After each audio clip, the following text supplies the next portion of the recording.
My name is William L. Todd, but I'm commonly known as Ted Todd. I'm Richard Huffman, Huffman. All right, I've got it, and I'm all ready to go. Right. Well, we're here today for one of the interviews of the Appellate Court Legacy Project involving interviews of retired justices of the Court of Appeal. Today we have Justice William L. Todd, Jr., retired justice of the 4th District Court of Appeal, Division 1. Good morning, Ted, as you're called, I believe. Hi, Dick. Hi. I understand that you were born in Canada. Yes, I was born in Toronto. My dad was the general manager of the Canadian division of the American Well Works Corporation. And in the 20s, the late 20s, water supplies for municipalities was a huge business in Canada and the U.S. both. And it was a very going concern until the Depression hit. Oh. And when did you come to the United States then? I was 2. My sister had been born, and we came back first to Indianapolis and then to Cedar Rapids, Iowa. And you grew up in Iowa? I went through elementary school in Iowa, just barely started junior high, and then we came to California and settled in Altadena, actually. Oh. And I know that you are a dyed-in-the-wool USC Trojan fan, so tell me how you came to go to USC undergraduate school. Well, at that time, Pasadena had the 644 educational plan. I'm not sure where it started, but it was fairly popular in Southern California at that time. So that the last 2 years of high school went along with the first 2 years of college in the same building, same school. And it was like a college, really. And by the time I finished high school, I was a sophomore in that institution. And it never dawned on me to leave because it was a great school and it had a great academic standing. They would take you as a junior at that time at Stanford if you had your degree from Pasadena City College.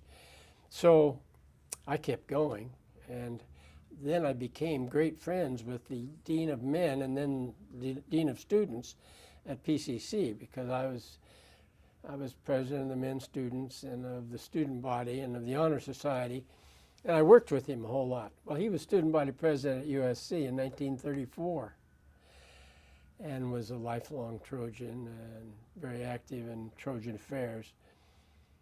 And his good offices arranged a partial scholarship for me as a junior at USC, and I couldn't pass that up. And then what was your major at USC? Political science, majored in international relations. Did you, then you left USC after you graduated, and as I understand it, you went into the Marine Corps. No, it's really a weird story. I joined the Naval ROTC when I got there as a junior. And after 2 years, I was halfway through the program. It's a 4-year program. And they wanted me to double up in naval science in 1 more year and get a master's degree and be available in just 1 more year for my service as a reserve officer. They hoped in the Navy. Well, I knew I wanted to go to law school, and I'd been admitted to law school, and I wasn't going to give up that career. So I said, I'll make a deal with you. If you'll let me start law school and go the first 2 years, then if you want to take me, I'll do my 2 years active duty without complaint after my 2nd year in law school. So they agreed to that. So after my 2nd year, I was commissioned. The day I was commissioned, Paula and I were married, and we went and got in our car and headed for Quantico on our honeymoon. That's a great honeymoon. Oh, one night in Kansas, it was so hot. It was mid-July. We stopped to go to the restroom, and we didn't have a reservation yet. Paula went in there and came out in about a minute. She says, I can't use that restroom. The wall is covered with cockroaches. So we drove all night till we got to St. Joseph, Missouri, and then spent 2 days there. Oh, for goodness sake. Any event, I then served 2 years, most after basic school in Quantico, at Camp Pendleton. And they offered me a regular commission at the end of my 2 years, but they didn't offer that last year of law school, which they could have done. Yeah. I never understood why they didn't, because they did try to talk me into staying in, and if they had given me the 3rd year of law school, I probably would have done it, because I really had enjoyed my time in the Marine Corps a lot. It's probably a good thing, though, because I would have been ripe for Vietnam, and I would have been company grade, and I can just see me doing some foolish thing, and we wouldn't be sitting here today. Well, we're glad that that things worked out that way. So you graduated when from law school? 57. 57. Mm-hmm. And then you went into civil practice? Yes, I went with a small firm, Von Herzen and Lady, on Spring Street, first as a clerk until the bar results came out. And then I was practicing there for a few months. And then the placement gal, whose name I can't remember at USC, called me one day and told me she had this opening at Moss Land and Dunn at 7th and Spring, and she thought it might be something I'd be interested in. So I interviewed, and they took me on. Justice Gerald Dunn, later, was one of the senior partners. And Bill Haight, the founder of Haight-Dixon firm, was not even a junior partner then. And Bob Nye, Judge Bob Nye, was not even a junior partner yet. It was a trial firm with one partner who did probate and business work, and I was hired to be his helper. And they trained me in specialized area of tax. They had a big tax case pending before the tax court, and I went to school to learn all about that and transportation law, because this other attorney represented the Western Growers Association. Little by little, they started giving me assignments in the trial side. First just appearances, and then law in motion, then depositions. And finally they had me watch each of the 10 trial lawyers try a case completely through. It was the greatest training a young lawyer could ever get, because these guys were wonderful trial lawyers. And then I tried my first municipal court case. It was a traffic case for a Ford Motor Company exec who was a client through his insurance carrier. And I won that case in Alhambra. And then I tried my first Superior Court case. I defended a cat who was accused of having caused a full-time nurse in a private home in San Marino to suffer from cat fever because of scratches by this cat. And we had neuropsychiatrists testifying about this animal and about the malady that the nurse claimed, and the jury voted for the cat. You know, that's a story I've never heard before from you. I'll never forget that cat. Well, when did you come to San Diego, and how did you come to go here? Bill Carstens was a classmate in law school, and he had come down here from Gibson Dunn early on and worked with White, Froelich, and Peterson. And he lured me down here because in the back of his mind, he had our firm in his mind already. We didn't talk about that, but he found me a job at McGinnis, Folk, and Fitzgerald. I was the first associate after Roscoe Wilkie. Oh, good. And the firm was just 5 of us then: Wes McGinnis, Jim Folk, Bill Fitzgerald, Roscoe, and me. And I stayed there a year and a half. And Wes McGinnis, fine lawyer that he was such a penny pincher that I was dissatisfied with the compensation. I'm not going to tell you what he told me, because that involves a good friend, but I could see that things were sort of at a stalemate for a while, at least. So, in the meantime, Bill was talking to me about forming our firm, and he and I and Wes Fry and Earl Robinson, all those 3 from White Froelich, rented a suite in the Bank of America building. We each borrowed $2,500 and put it in the kitty, and off we went. Carstens, Todd, Robinson, and Fry. And how long did that firm Well, exist? Earl lasted about a year, and he went back with Byron. He's still with him.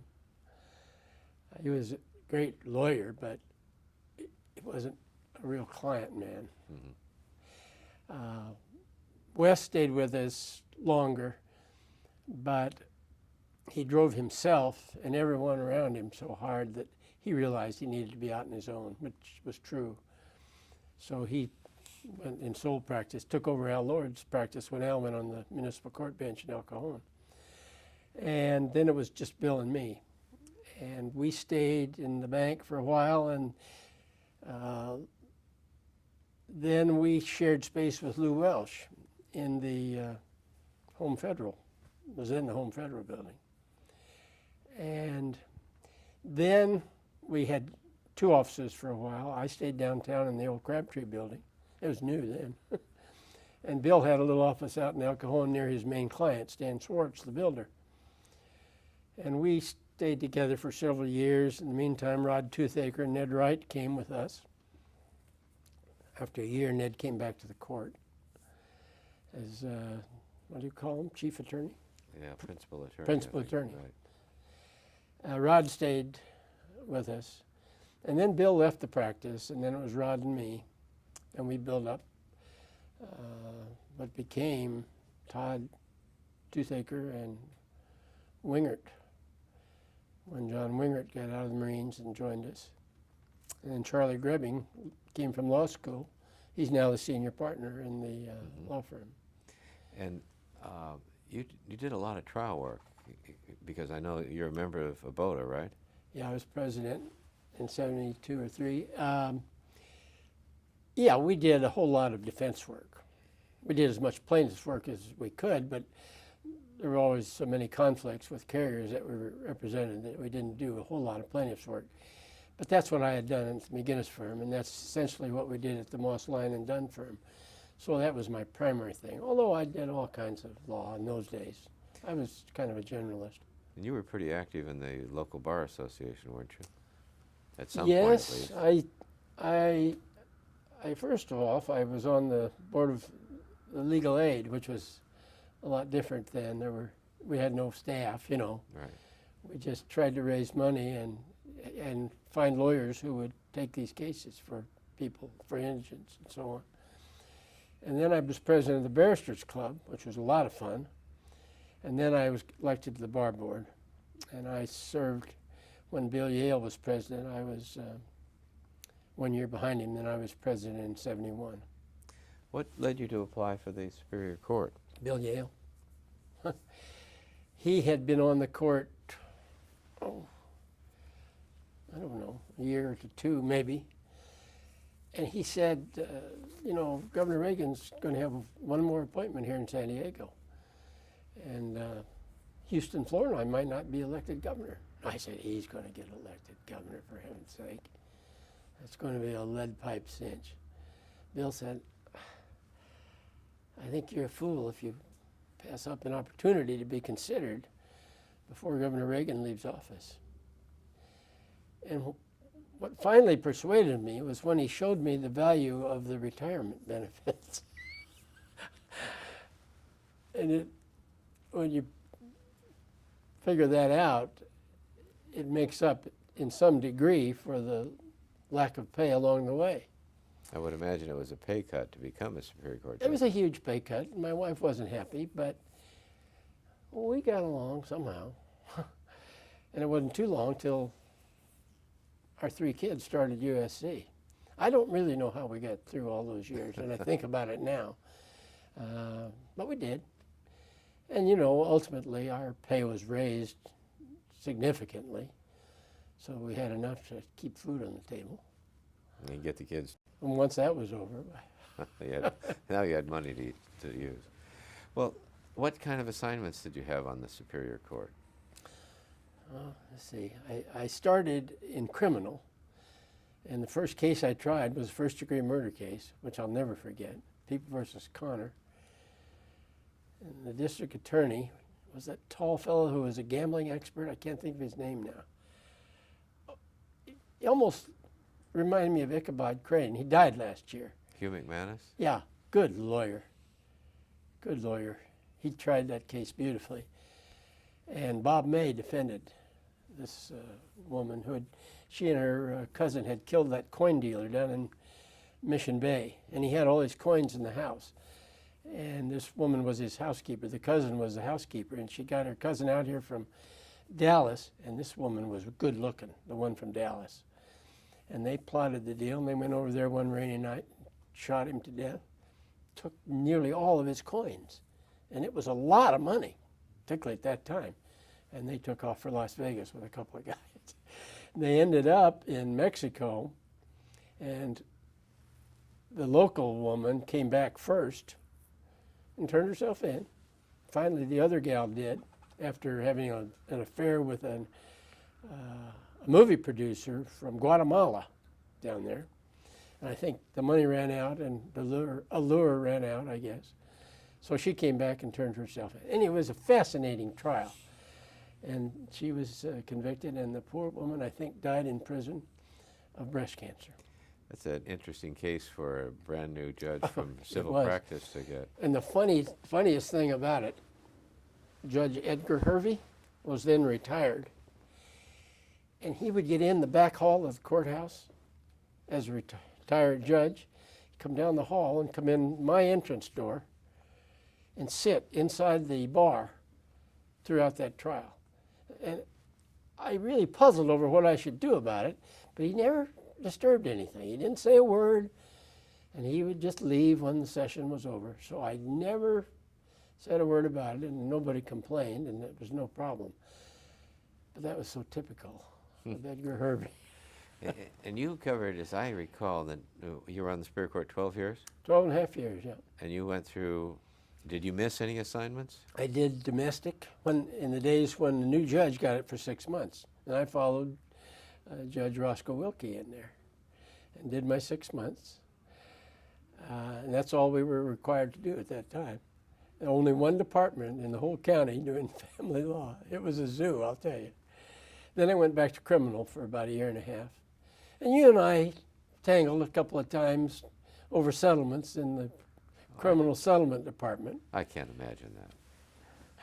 And then I went to civil and then to juvenile. I was in juvenile for 2 different terms. I was there when we built the new women's facility out there, and actually I thought it was the most rewarding work I did on the Superior Court, was the juvenile court work. It was the beginning of the child abuse, dependency cases. Right. I mean, San Diego was really the place that got the law changed. Dr. Chadwick got that law changed, the reporting law.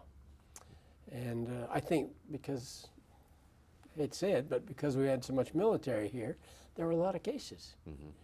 Step parents, you know. And so that was very rewarding work. Were there any particular projects you were involved in while you were Superior Court judge that you were particularly proud of? Well, actually, I was on the small subcommittee that really started the family counseling part of the family court. There were 2 or 3 of us. I was the junior on it, but we organized all that whole counseling program that has grown and grown and is an integral part of the whole family court system now. That was important. Then I sat on the Appellate Division of the Superior Court, presided over that court for about a year. And that was a taste of appellate work that I really enjoyed. The thing I liked about it was I was working with other people. Mm-hmm. You know, as you know, being a Superior Court judge can be a lonely spot. You really don't have anyone to commiserate with very much. But in the appellate work, you've always got someone to work with. Mm-hmm. And did you enjoy that process of having to make decisions together with the colleagues? In a collegial way. I thought it was very enjoyable. And then I sat pro tem up here for 3 months one time, and I managed to get Justice Colon and Justice Weiner together on a case that they hadn't been able to agree on. That is a settlement project. And then I was one of the first settlement judges in the Superior Court, civil settlement judges. And I worked on an awful lot of settlements there, full time for one 6-month period. Are there any particular cases from the Superior Court that stick in your mind or you think are the most memorable? Well, there are two, yes. What are they? Well, first was the Copley estate case. Jim Hervey sued Helen Copley and her brother. That Copley from the San Diego Union Tribune Oh, yes. newspaper. Jim Copley's second wife, she had been his secretary, and he was divorced from his first wife and had adopted children of that marriage. And when Jim passed away, Helen and her brother were the co-trustees, and they controlled everything, but neither one was executor. His attorney at Great Carey, whose name I can't remember now, was the named executor and had been his lawyer. And Helen engineered a palace coup and got him to resign because his partners didn't want to lose, in my opinion, his partners didn't want to lose the Copley account. They handled the estate, and they represented the paper. And they would have, I guess, tried this case, but they decided they didn't want to, and they turned it over to Bill Fitzgerald and Wes McGinnis. And Jim got the case from the former wife's attorneys in Los Angeles, and they waived jury in front of me to try this multi-million-dollar lawsuit. And I was sorry they did that, but they did. These were my original bosses, you know, in San Diego. But I'd had a lot of cases against Jim Hervey, and we were very well acquainted, and I knew that he was a good lawyer. And it was a fascinating trial. They brought all of Jim's former lawyers from Illinois and Iowa out here as witnesses. And they all testified on these tax questions. But I ruled that they had taken advantage of the first family that dumped the expenses into that side of the two trusts. And the result was those children were getting nothing. They were adults then, but they were getting nothing from the whole Copley estate. Well, in the end, Helen had to cough up $15 million and begin funding their interest in the estate.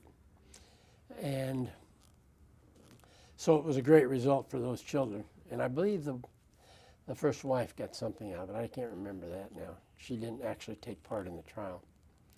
But it was a fascinating case to try. And one of the real issues in the case was whether she was really Jim's widow, because it turned out that there was a potential defect in her first divorce in Iowa. One of those deals where they didn't have personal service over the husband within the jurisdiction. And we spent 2 weeks doing legal research. And the lawyers never solved the case for me. My clerk finally found a California case that said if the marriage had been, the divorce had been valid where in that state, then California would have to recognize it as valid here. And they explained that it would have been valid in Iowa. And so I could find that Helen was the widow. I was scared to death that for a while that I was going to have to cut it off at that level, but we didn't.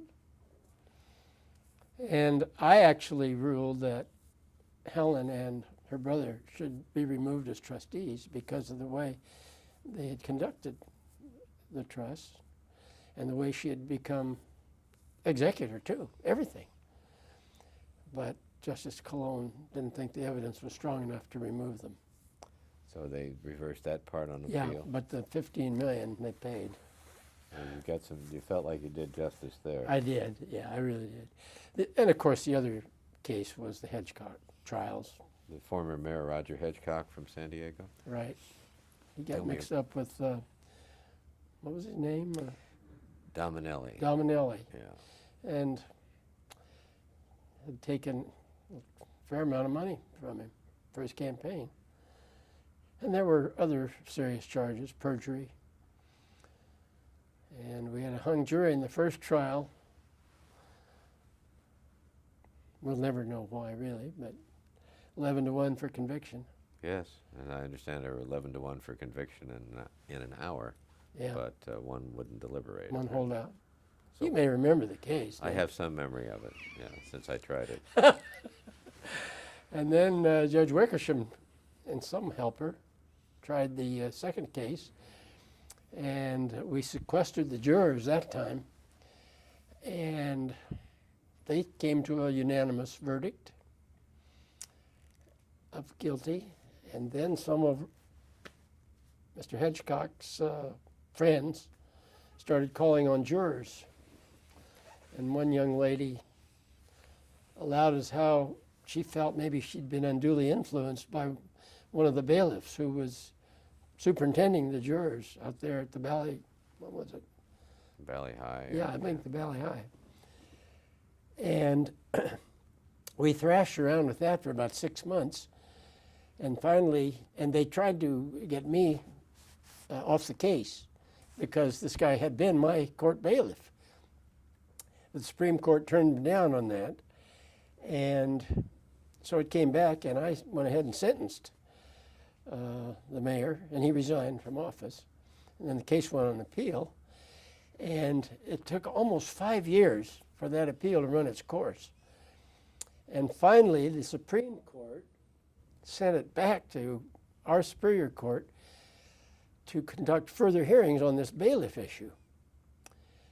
And I was in on the Court of Appeal, and the present presiding justice of the Court of Appeal was the presiding judge of the Superior Court, Judy McConnell, and she called me and asked me if I'd conduct those hearings because no other judge had been involved in either of those cases. And I said I would, and we had it all set up for the hearings to commence. And Hedgecock's attorney huddled with the DA, and they went into the presiding criminal department and worked out a settlement. So that Roger withdrew his objection to the conviction of the campaign violation. And since the 5-year probationary period had run pending appeal, and he hadn't had any problems on probation, he could move to expunge the record as soon as the 5 years was actually up, which was within a few days. So he suffered the conviction of the felony, but had it expunged almost immediately. I understand he's now a talk show host. Well, he went to work for KSDO and has been there ever since, and is nationally known now because he takes the place of that right-wing Republican Rush Limbaugh. Rush Limbaugh when he's on vacation. So in many respects, it was very beneficial for Mayor Hedgecock. At least it launched a new career for him. Yeah. And that case is People versus Hedgecock. It's a Supreme Court case, as I recall now, that is often cited on jury issues. Yeah, I would imagine. Although it was never resolved on jury issues. I think they settled the case because I think the district attorney knew that if I decided we did have to reverse for jury misconduct on that issue, I'd order another trial, which I would have. Yeah. The evidence was so strong in that case. And as I mentioned, he was convicted of all those perjury counts also. Pending appeal, the law changed. Right. And the standard in California then required the jury to determine the materiality of perjurious statements. And of course, that wasn't the law at the time we tried the case. Right. And there was no objection to my ruling in that regard. But when the law changed, they attacked that also, and those charges were thrown out on appeal. Right. So what made you apply for the Court of Appeal then? Well, after sitting up here pro tem for 3 months, and having been 12 and a half years trying cases, mostly civil, I had tried just about anything you could think of, and that was enjoyable, but frankly, I was hoping I could have another career. And I was very fortunate that Governor Duke Mason did nominate me. And I was, I think, the last justice confirmed under Chief Justice Rose Bird, just a week before the election. Is that right? Before the election in which she was defeated? Yes. And, you know, she knew my background, which wouldn't have made me a supporter of hers, you know, but she couldn't have been more gracious at that terrible time in her life, you know, when she was facing a terrible thing for her. Because the polls, and as I recall in those times, were running very heavily against her at the time of your confirmation, so she must have been under some considerable pressure. I'm sure she was, but she couldn't have been more gracious, and I honor her for the way she conducted that matter. How many members, how many justices were on the court here in Division I when you were appointed? Well, I think there were 7. And you remained on the Court of Appeal how long? A little over 8 years. How do you enjoy that experience? Well, it's my favorite experience, really. But I think it is because I'd had the other 2 experiences of being a trial lawyer and then Superior Court judge before that. And I wouldn't have been comfortable up here if I hadn't had those experiences. Somewhere, before we get into your work here on the Court of Appeal, as I recall, you were involved with a community project, the Crime Victims Fund? Yes, Beverly DeGregorio, who had been a very active probation officer, actually she conceived the idea and she brought it to me, and the 2 of us got that organization, nonprofit organization, going with the help of a lot of attorneys in the community. And I don't know how active it is today, but I'm very proud of that organization because we raised funds to help small, little, what you can call little people in our community who were victims of crime and had nowhere else to turn. People who would have their Social Security check stolen or their glasses stolen, or kids with paper routes whose bicycles were stolen. They could come to our organization through referrals from the police department, and we could act quickly to solve their financial problems on an interim basis in a hurry. The state had its fund, but frankly, it took forever. So this took care of people's immediate needs. That's right. When they were in crisis. And it was very effective for quite a number of years. You also served on the California Judges Association board. When was that?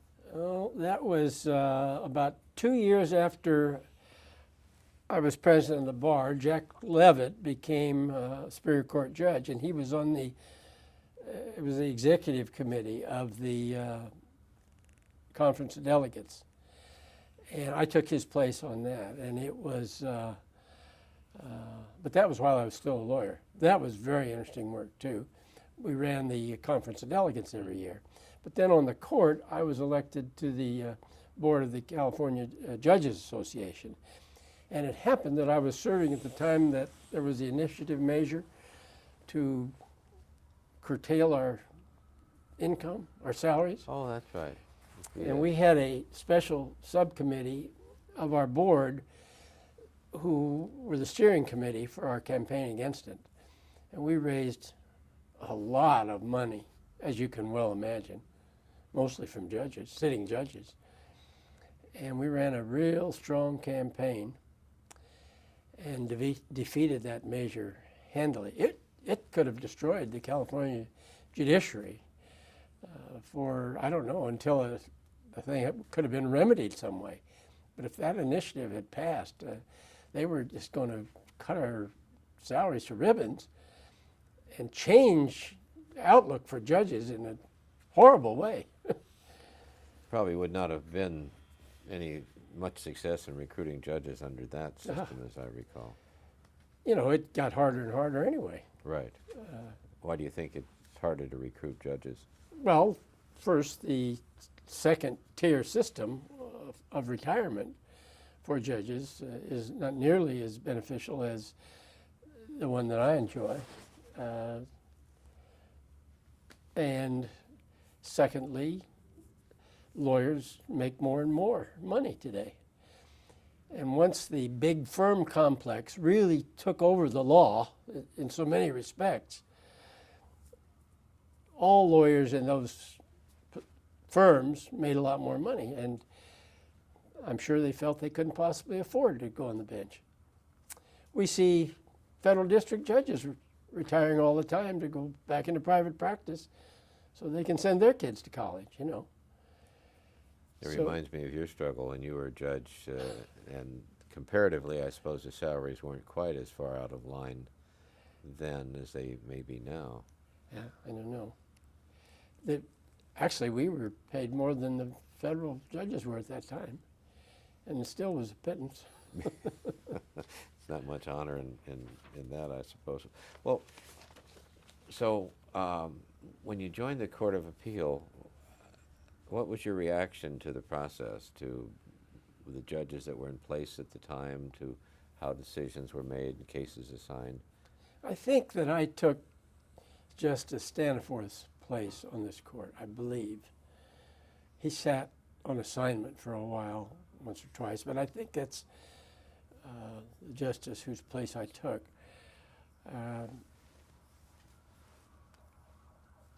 With a limited number, we had to rotate the panels differently. You might sit on 2 different panels of 3 because we didn't have enough for 3 panels of 3 at that time. So there was more shifting around. There were, I believe, 3 justices at that time who had been nominated by Governor Brown. And the rest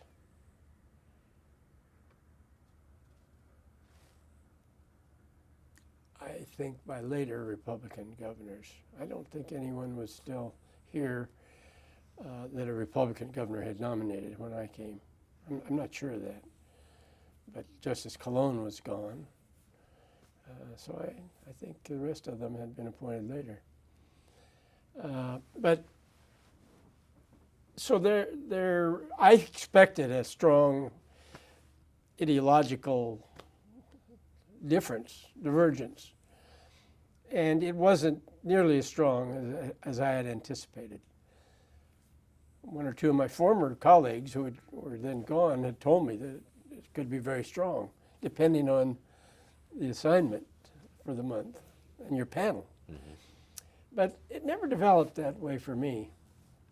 I think there was one justice who was senior to me on this court, who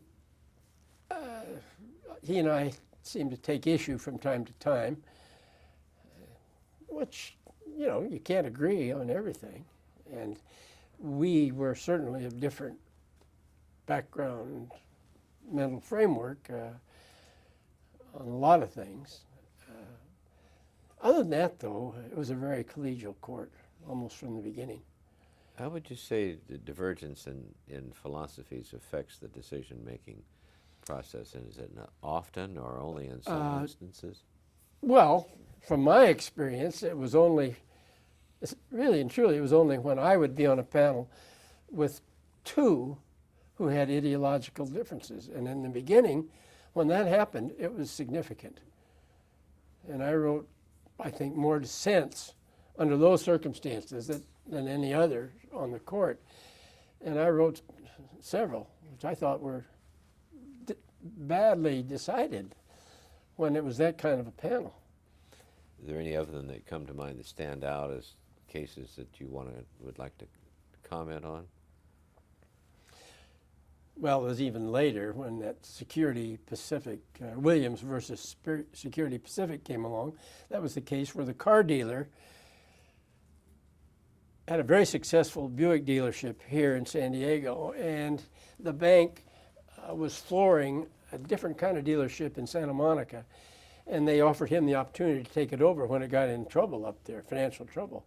And he spent a lot of time up there working on the premises, had access to all the books, and was even warned by his personal banker at Security Pacific that he shouldn't fool with that dealership, that the bank was really trying to unload it on somebody, and he shouldn't do it because it was going to it might be his downfall.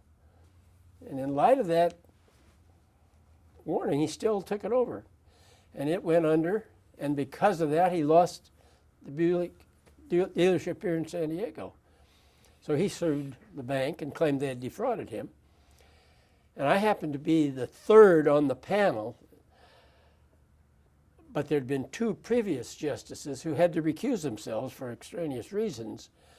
And so I didn't get to hear oral argument, but I heard the transcription of it. And I spent almost a whole summer digging into that case. And I was convinced that there was not justifiable reliance on any alleged fraud by the bank in light of his warnings from his confidential advisor at the bank, the guy who handled all his flooring. So I wrote a dissent, and I couldn't persuade either of the other two justices to change their minds. The only thing that I accomplished was that the opinion was depublished by the Supreme Court and didn't become precedental law in the state of California. There was a strong attack against Security Pacific as a bank in the majority opinion. And I felt very limited treatment of the plaintiff's conduct and state of mind when these things happened. But the ironic thing is, the presiding judge in the Superior Court at that time and the trial judge of this case at that time were ultimately convicted of heinous crimes, partially involving this case. And if my dissent had become the majority opinion, that case would have gone the other way, and it's conceivable that those judges would never have been charged criminally or gone to prison. That's the case, as I recall, where the attorney in that case was one Patrick Frega. And he was the ringleader that caused the problems. And actually, one of the three judges did not go to prison because he testified against the other two, and the other two did go to prison. Along with Mr. The Frega. attorney, Right. yes. And much of it arose out of dealings with the judges and Mr. Williams, the car dealer. That's correct. Yeah. In fact, I saw a check that Williams wrote to the local car dealership, no, to a different car dealership for car repairs for the trial judge. And he had the case name on the bottom of the check. Well, it might have been a different history in San Diego if that It might have case had been. gone the other way. What other cases stand out in your mind from your appellate experience?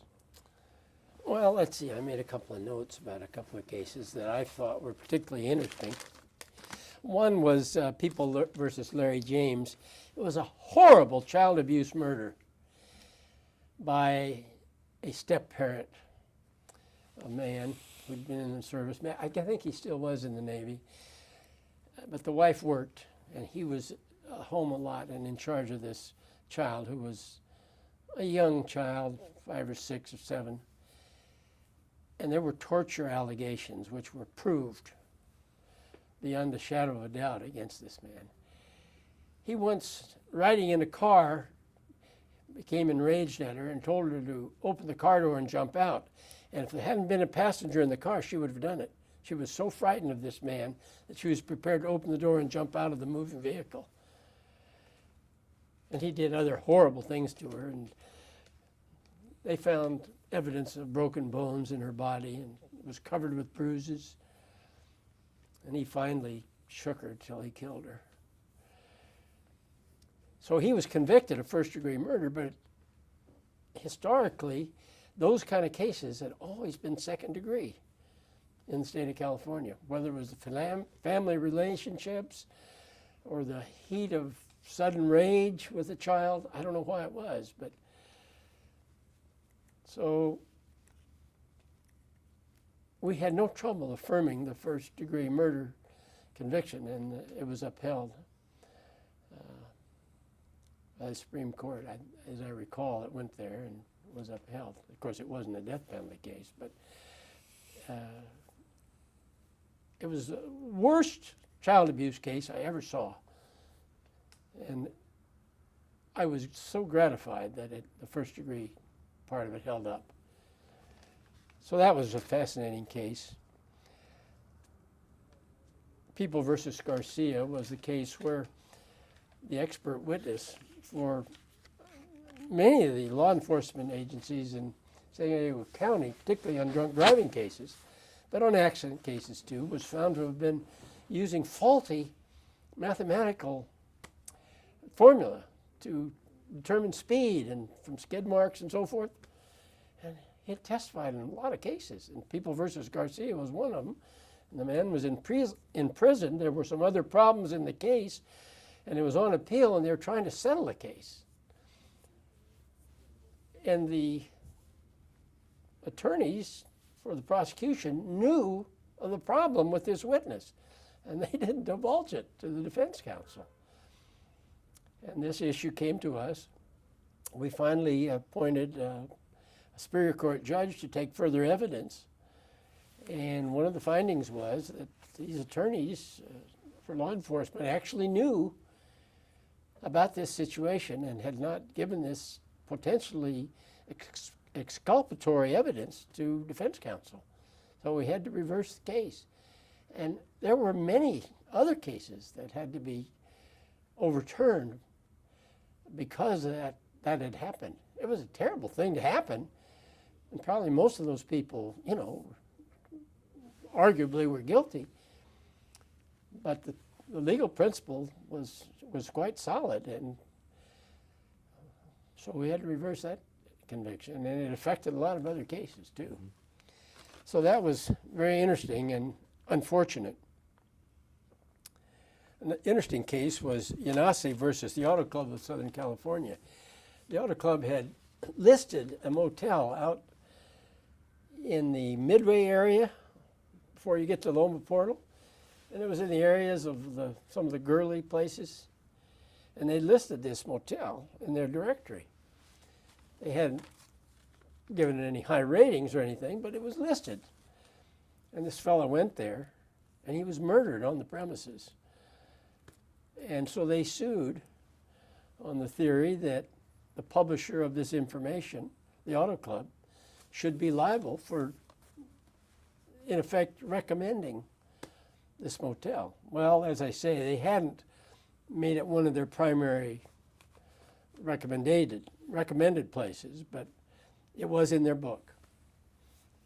And we found that there was no liability on them under those circumstances. It was remote and had nothing to do with this person coming on the premises and killing this man. It was an open parking lot area. And that was upheld by the Supreme Court also. And that was an interesting case.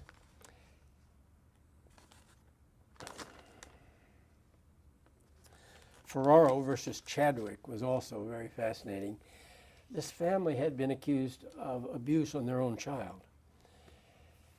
They went through a very distressing juvenile court proceeding, dependency matter, and they lost.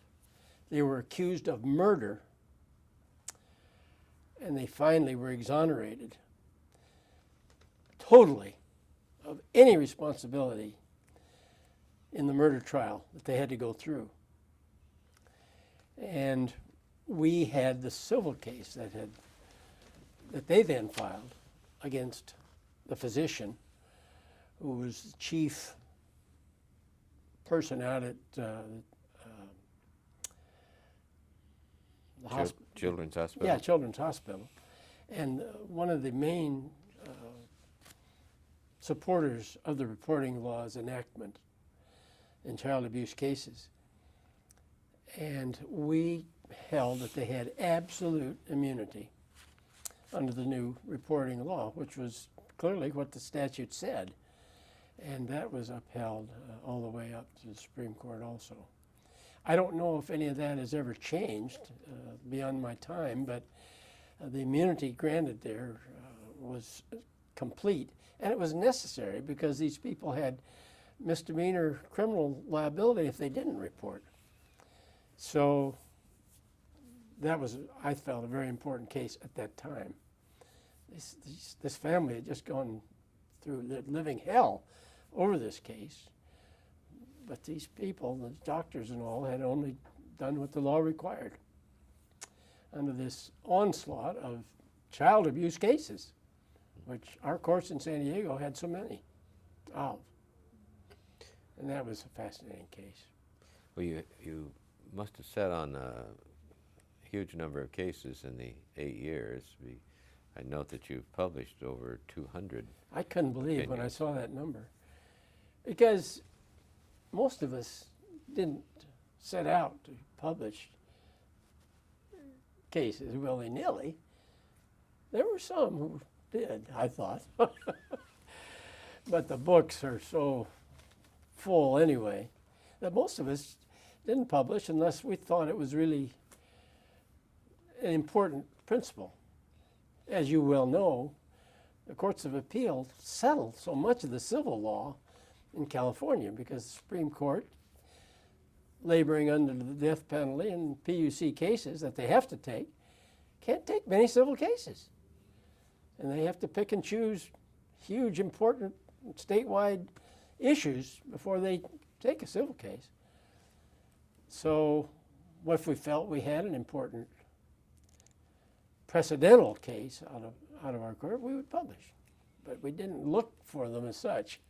There's been some suggestion over the years that the courts of appeal should publish all of their opinions, and now they're actually placed on the website for 60 days, even if they're not published. So collectors of opinions they're out there now, and people are using them. What do you think about that? Well, so often there'd be a novel theory in an unpublished case that other attorneys certainly would be interested in those legal principles, although they didn't have precedental value. But they certainly would be valuable to attorneys with comparable or similar cases to develop the theory of law and then finally interest the Supreme Court in looking at that kind of an issue. It's only when you've really got some opposing views across our districts of the courts of appeal that the Supreme Court gets interested. So that seems like a good improvement to me. Do you, thinking back now, when you left in '94, at the end of '94, is that right? Right. After 20 years? Right. And then you went into private judging? All right, I moved back to my old law firm and had to become an active member of the state bar to have my office with lawyers, and went into private judging. And I worked very hard for 12 years. But I also made more money than I ever had in my life. well, that's good. Did you work full-time at it as a private judge? Yes, for probably almost 10 years I did. I cut down the last couple of years. And now you're retired from that as well? Last day of '06, I tried very hard to retire, went inactive in the bar, and I had an association with Utica West by then, and I terminated that. But wouldn't you know, the case I arbitrated last year has bounced back on me because the attorneys now want us to arbitrate the damage phase of the case. They never told us that last fall, but we only did liability. We had no clue that they'd be wanting us again. So I had to become an active member of the state bar again and pay my dues for this year, just to hear this one matter. So this is your last. This is my last one. What do you think about there's a lot of discussion about private judging and the argument that there's the risk of creating two-tiered justice for those that can't afford it and those that can. What do you think about private judging as part of our process? Well, I think in California that the courts would be bursting at the seams again, and we'd be hard pressed to build enough courthouses to handle the load. You know, I can go out and hire 2 people on the street to arbitrate an issue for me if I want to. They don't have to be lawyers, they don't have to be anything except people that I think would be fair. And I'm disturbed that there's such a problem with private judging, except in the instance where judges retire early from the bench to go into private judging. I deplore that because it's obvious that a person who's had judicial experience has a leg up in the private judging world because of his experience at public expense sitting on one court or another. So I think it's, except for that matter, I think private judging is a boon to our system of justice. We dispose of civil cases that could take years to finish and millions of dollars sometimes in expense to the litigants for attorney's fees and costs and so forth, and we resolve them in weeks, or even days. And the parties do it by agreement. And there's advantages to them. They can pick their person, but it's opposing sides agreeing. So it's hard for me to see the detriment to the overall system in private judging. I personally disagree with the rule which my beloved Chief Justice Malcolm Lucas instituted that precludes a retired judge from sitting on assignment if he's also sitting as a private judge. I can see some circumstances where that is arguably a problem, but if he doesn't have anything pending and doesn't take anything during the time of assignment, I think it's a shame because there's a wealth of experience among the retired judges who would be willing to take an assignment, a short-term assignment from time to time and help the court system, and they can't do it. And there are many fine retired judges who chose not to go into private judging, who sit on assignment, and I'm sure assist the court a lot. But there's that wealth of experience that goes to waste, I think, that could be of assistance to the courts, particularly the trial courts from time to time, because of that rule. So I'm sorry that that rule exists, but I know it's a hard, fast rule. Well, you mentioned Malcolm Lucas. You were on the Judicial Council during his tenure as Chief Justice. I was. When was that? Oh, goodness. It was in the early 90s, because it was just before I had my back surgery. You may remember that. I remember that. Yeah. And because I remember going to my last meeting and being hardly able to walk and carry my luggage. It was a very interesting and enjoyable experience. I was able to work with Professor Whitkin when he was still on the council before he passed away, and had a delightful time working with him. Chief Justice George was on the commission at that time, as was the chairman of the Senate Judiciary now, then. I don't know what his office is now. Is that Lockyer? Yeah. Bill Lockyer? He's now the state treasurer. State treasurer now. Well, he came to 2 meetings. He came the day he passed the bar. He came to the Judicial Council meeting. And the day they took the picture, he came. You didn't have a lot of legislative participation, I take it. Well, not with him. No. You've been in the system a long time, both as a lawyer, judge, appellate judge, private judge.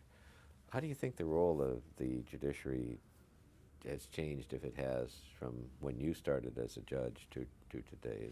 Well, one of the big things that's changed is the advent of many, many appeals to the Court of Appeal. When I was practicing lawyer, very few cases, civil cases, were appealed. Very few. And even fewer were reversed on civil issues. I mean, it was a rare thing for an attorney to appeal a civil case. And that has changed hugely. Oh, yes. I think there's a, Good stuff.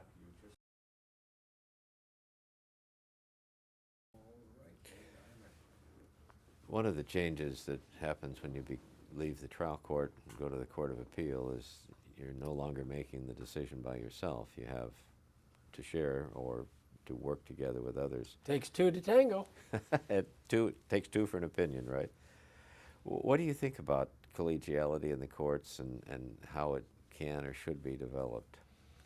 Well, I think it's one of the beauties of the system is the potential for developing collegiality among justices who may differ philosophically in a dramatic way. And frankly, after we got into this building, after I got us this court set up here, and we had to leave the old state building down there, we really worked on that. We had an extra chambers for the future, and that became the justice's coffee room, if you recall. Remember that? And I really tried to get everyone to come down there to have a cup of coffee many mornings. And it caught on, and we got to be a lot more collegial, in my opinion. We became personal friends with justices with whom we differed philosophically by going down there and having coffee together. In those days, I hear it's kind of changed now, but in those days, we didn't go to lunch with one another very much at all, that I can recall. And I understand that that's somewhat different now on the court as it exists today.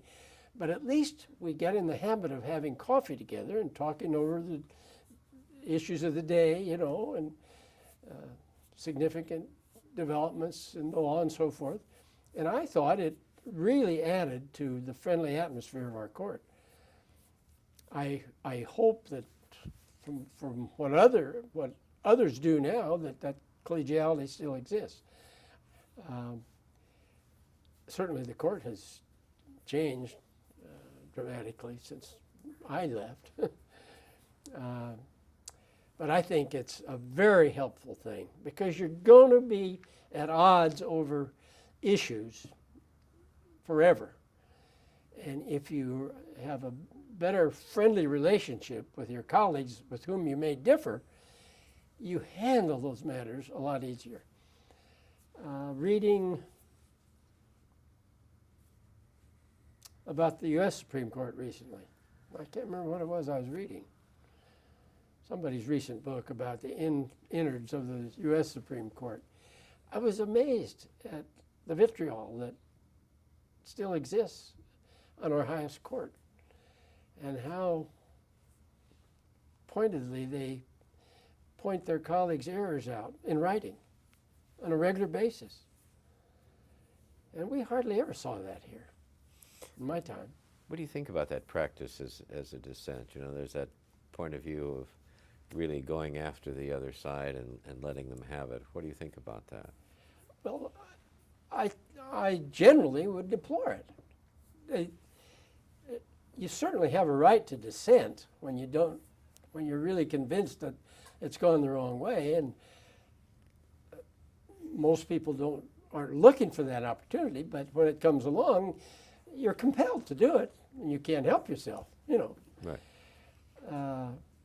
But to make it personal, I think, is completely wrong myself, and doesn't help in the judicial process. The thing I don't like about the U.S. Supreme Court is all these splinter opinions that we're getting now. You get a 5-4 ruling, but you find out there are really 4 other theories, 4 other opinions, some by 1, some by 2, and so it splinters whatever slim majority there was to get the thing decided. And I don't think it instills public confidence in the precedental value of those opinions. So I think it's a bad system. I don't know. It doesn't seem like we see that in our Supreme Court so much. And I certainly don't think we see the vitriol No, I in don't. our Supreme Court. So that was one of the things that you enjoyed about your time here, was the collegial aspect of that. Yeah, I'm really a people person, and I enjoy working with others, you know, and you can learn a lot from hearing the other guy's viewpoint. Isn't it awful sometimes when you listen and decide that they were actually right That's and right. you were wrong? That happened to you from Well, I time was to time? trying to think. I really can't remember, but it must have. You must have been wrong once. You mentioned the building that we're in here in the Symphony Towers and the old state building. We moved here, what, in 1989? I think so. Yeah.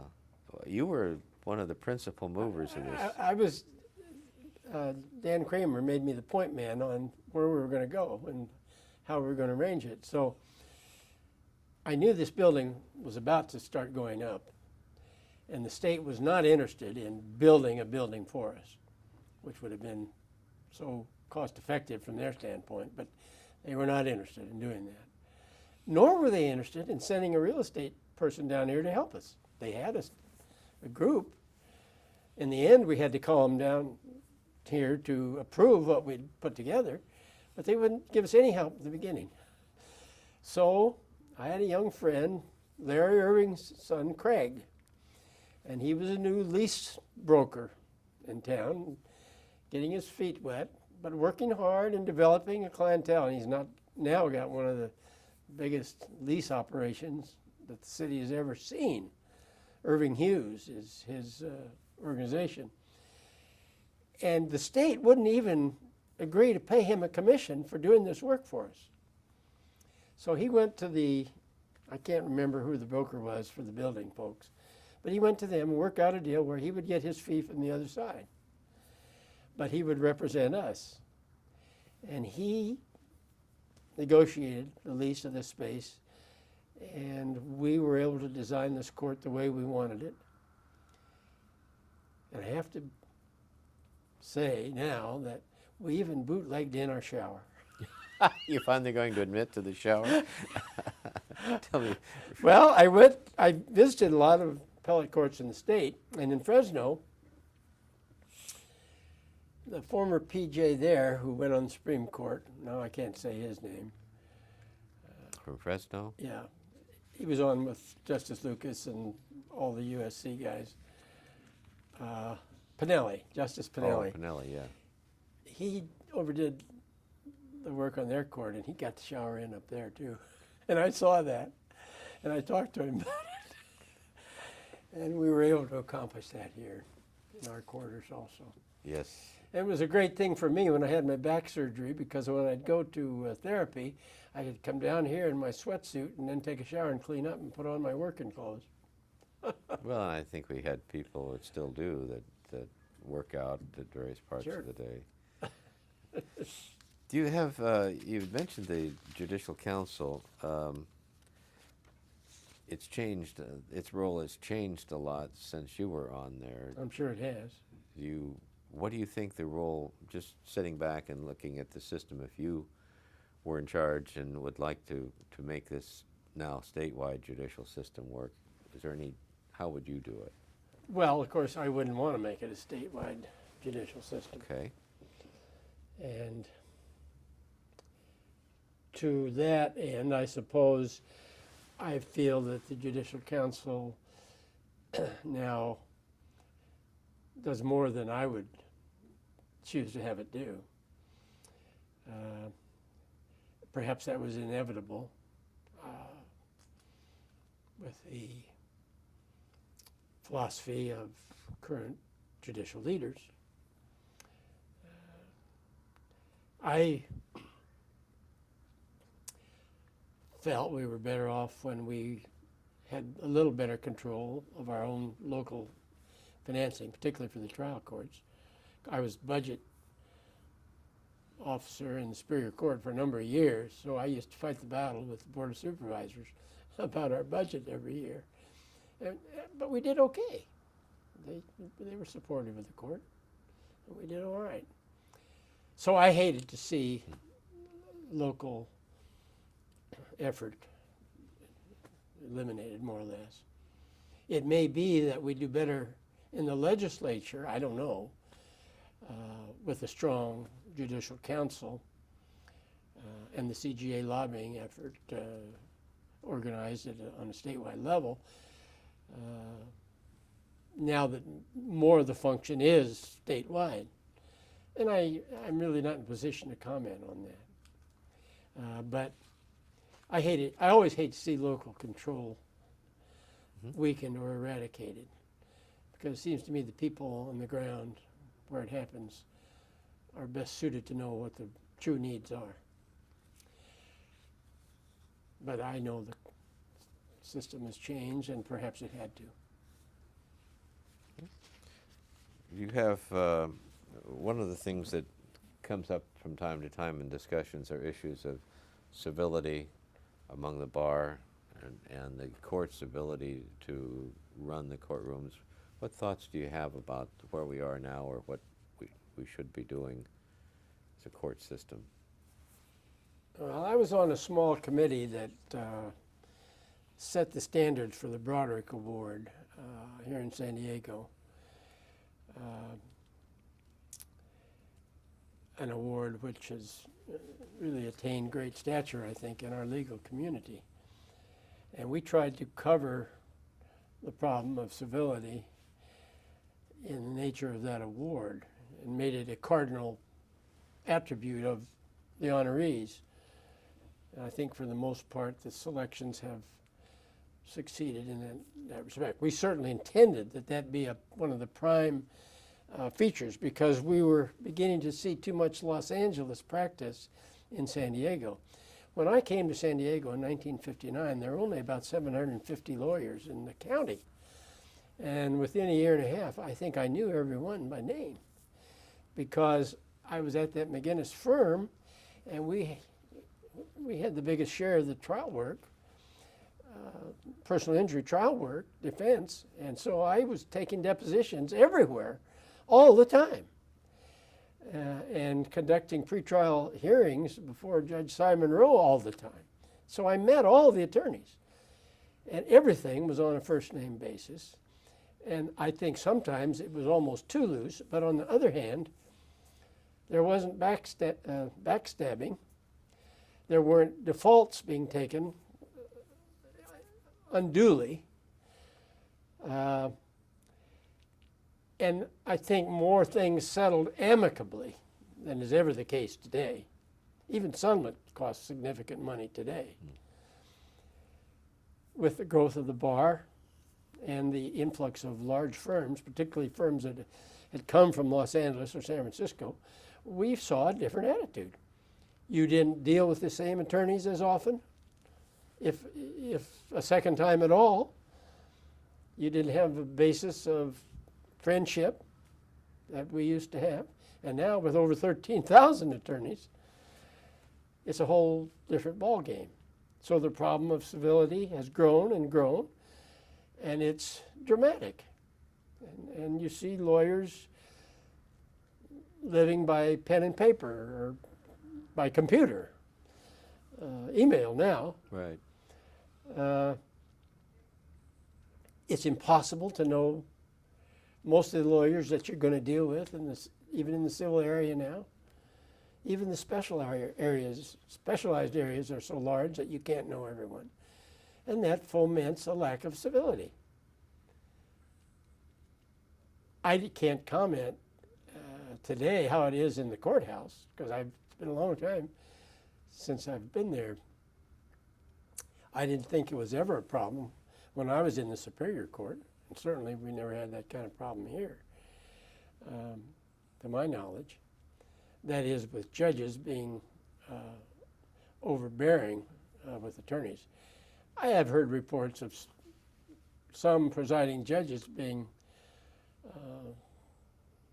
a little overly mean with lawyers who had to appear before them on a regular basis. But certainly we should strive for the standards of things like the Broderick Award standards, because without emphasizing civility, the thing can just go the other way too fast. You were involved in the Inn of Court movement, and as I understand, there is the USC Todd Inn of Court here in San Diego, We've still got her going, yeah. and it's named after you. Well, it is now. I felt That bad wasn't about your it. idea at the beginning, I know that. I told him not to do it, but I was no longer the power. How many years have you been involved, or were you involved with the Inn of Court? Well, we were trying to figure it up, and we didn't check it completely. I think it's at least 15 years now with the Todd Inn, and I was a master in the Welsh Inn before that.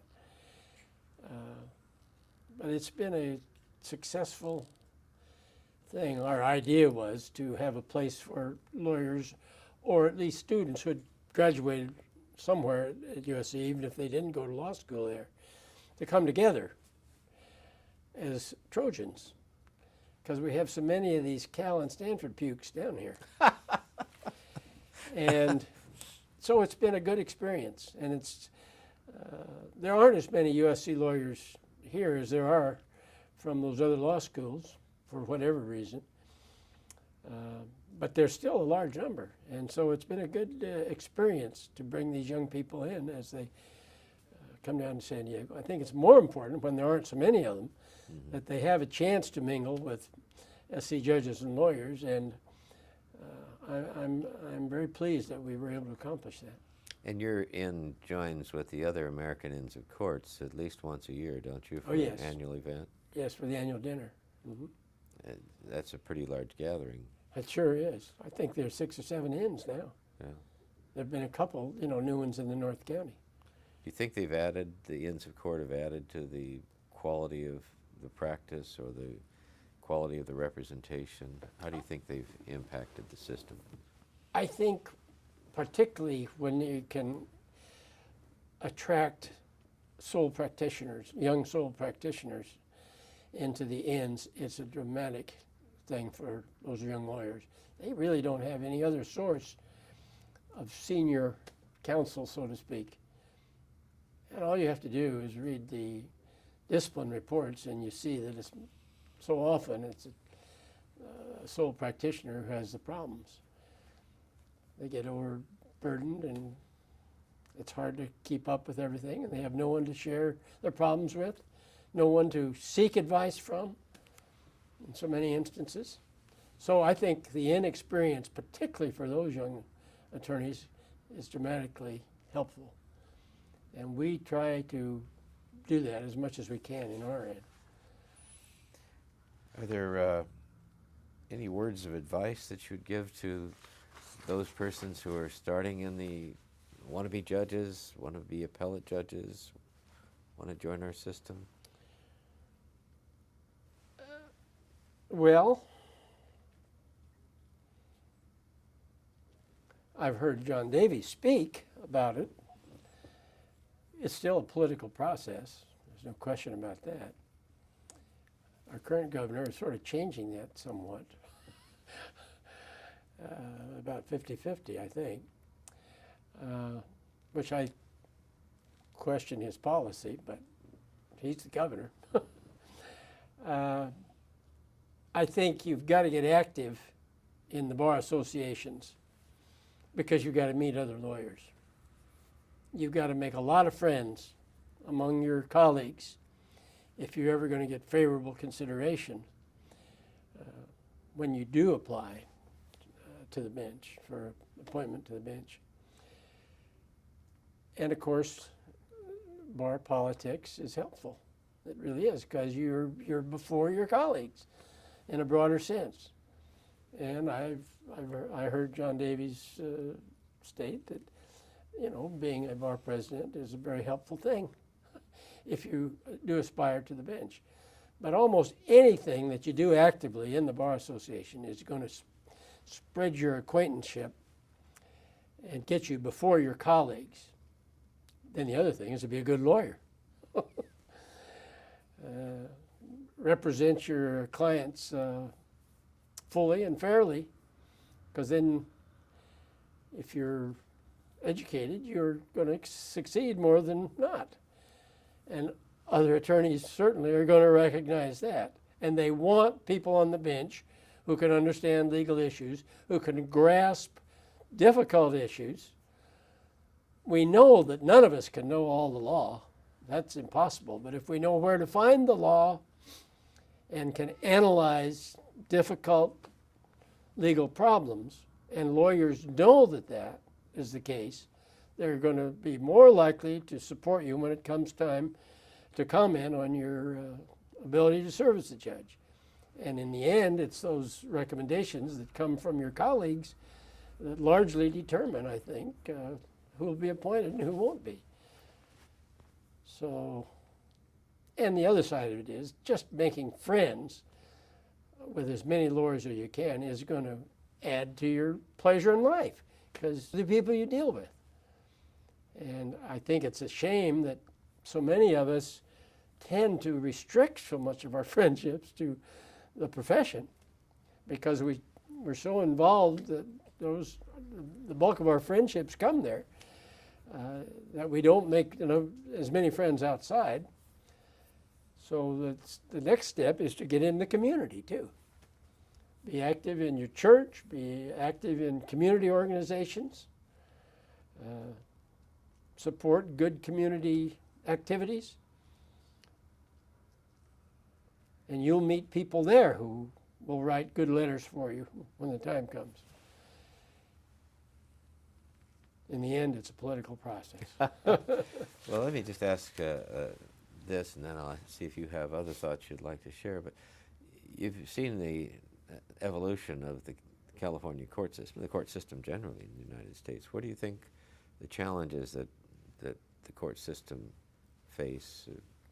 Any observations you have about where do we go from here with our court system? Well, there's a perception, I think, some in parts of our citizenry, that there are too many Caucasian male judges. I think there's that perception, and we read about it, the perception, all the time. My view is that those who are empowered to appoint judicial officers are perfectly willing and happy to appoint well-qualified candidates who are not Caucasian males. That's my, it appears that way to me. So there is a public relations effort that needs to be made. And it's not an easy effort, because if you just compare populations, you will see a disparity in that area that I described. But if you compare members of the profession on an ethnic or other basis, it's a much different situation. And the odds on a percentage of a minority group having more qualified persons as potential judicial officers is very remote, it seems to me. The smaller the group, the smaller the percentage, in absolute numbers is going to be. So I think people have to understand that you can scour the entire bar and seek the best people you can find, but it's only going to be a percentage of all groups, all individual groups, it seems to me.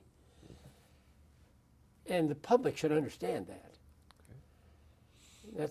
It's not to say that we shouldn't make every effort to look for those people and encourage them to make the effort. But I think people have to understand that within the profession of any particular group, there'll only be a percentage of highly qualified people, I think. Do you have any thoughts that we've ranged around background, trial court, appellate court, kind of philosophized about the world? Are there any other things that you'd like to talk about? Or I think it would be very difficult in today's legal world for very many attorneys to come directly to a court of appeal. and be comfortable in being able to say that this trial record shows a miscarriage of justice. Unless that particular attorney has spent almost his life as a trial lawyer in a courtroom. Because at the end of the day, in criminal cases particularly, but civil cases too, a lot of those are jury cases, you've got to figure out whether the litigants had a fair trial in the trial court. And in the end, that's the cardinal thing you got to make sure of. And if I hadn't had the experience I had, I think it would have been very difficult for me to face that with confidence. I never felt that it gave me a problem on the appellate court. I felt I could see where there was a miscarriage of justice. And in the bottom line, that's the most important thing for us to do. And if you haven't had that trial court experience, I think it's much harder to handle the volume of cases that you do here, and the variety of issues, particularly in the criminal side, without trial court experience. Good. So I admired justices who can do that handily, and I know there are those. But I think it's real hard. Mm-hmm. And I think for the most part, we ought to look to our highest level trial judges to sit on the appellate bench. Are there any other thoughts that you have as we finish this interview? I think that from the time I was in junior college, I knew that I either wanted to go one of two ways, either into the law or into journalism. That was my other interest. Really? I did a lot of sports writing when I was in college. And ultimately, I abandoned the journalism when I found out about the economics of it. I found out that the lowest guys on the totem pole did most of the work, got the least money, and the fewer bylines. So I decided that I would prefer the law. I didn't set out to get rich, and I never did get rich as a lawyer, or certainly not as a judge. But we had a good living. We've had a good life in my family, and money was never a terrible problem, you know. And I think a lawyer, if he works hard and is fair with his clients, is going to make a good living. I don't care how many there are. We always need another good lawyer.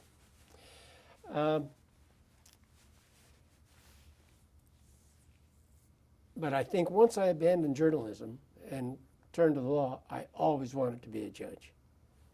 It was always in my mind, whether enunciated or not.